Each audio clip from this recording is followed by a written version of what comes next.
Welcome back to Pennsylvania Outdoor Life, the time we usually do Pennsylvania people and places, but we're going to collect as many photos as we can and start airing them in a little bit. But right now we're going to go out to Promised Land State Park. Tara Brugger is the manager, and it's a beautiful place to visit. Promised Land State Park is about 3,000 acres in size. We are surrounded about another 16,000 acres of Delaware State Forest. We have two main lakes of the park, Promised Land Lake and then Lower Lake down below.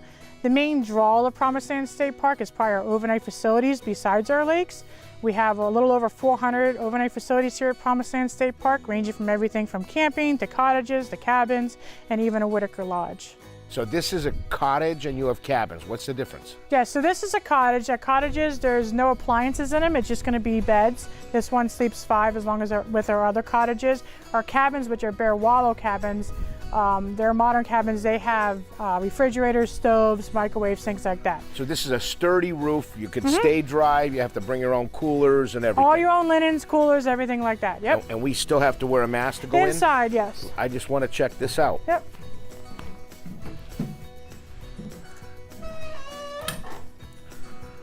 Oh, this is very nice. Yeah. Is that a heater?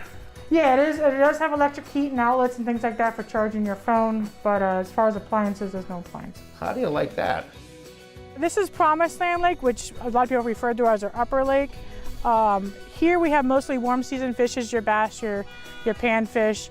It is electric motor only, so we don't allow any gas-powered boats on the lake. So we were here for an opening day of a trout season. Where was that?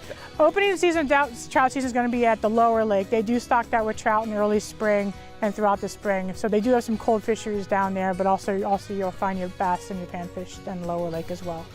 This is the tip of Pickerel Point. This is a beach that campers can use here on Pickerel Point and other day users. This is gorgeous. Yeah, it is. So again, you're saying the point and then the whole peninsula goes this way? Mm-hmm. And there's camping on both sides. There's everything from walk-in, non-electric to full hookup campsites here on Pickerel Point. Oh, well, and we picked a beautiful day to do this. We did. You got to It's very nice out. When you see this after the winter that we had, this is just gorgeous. Last year I came in April when everything was shut down. Us, like every other state park, had a very busy season. I think it was good that people realized when we couldn't do anything else, they could come out and enjoy their parks. Our campgrounds were busier than ever, and it was nice to see people come out. We couldn't do everything parks offered. There was some limiting programming. We couldn't do a lot of indoor stuff, but we did do some outdoor programming last year. This year we're hoping to increase that and do more outdoor programming type activities. So this is going to air on Memorial Day, traditionally one of your busiest weekends. But like you said, last year, every weekend was busy. Every weekend felt like a Memorial Day weekend last year. I think the campground was booked every weekend the entire summer. Normally, state parks, we don't fill up that often. But like again, it was nice to see so many people come out and get back to what, get back to nature and get back to enjoying those things. So it was nice to see, but it was definitely busy. This is the CCC Pavilion. It is available for reservations on the reservation system. Now, when you say CCC, you mean? Civilian Conservation Corps. They're the ones who were here in the 1930s and helped develop the park from the beginning. Yeah, it's gorgeous, and it still stands. Think still of the wood and stands. the lumber that's in that. That's awesome. Yep.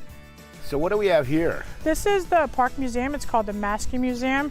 And it's mostly a CCC museum, the Civilian Conservation Corps. There's a lot of artifacts and things like that inside. And so the CCC was the Civilian Conservation Corps that was developed in the 1930s to help replant deforested areas and things like that. And it really started this park. They had a camp here located by Deerfield and Pickerel Point. So a lot of these old buildings are actually from when they were here.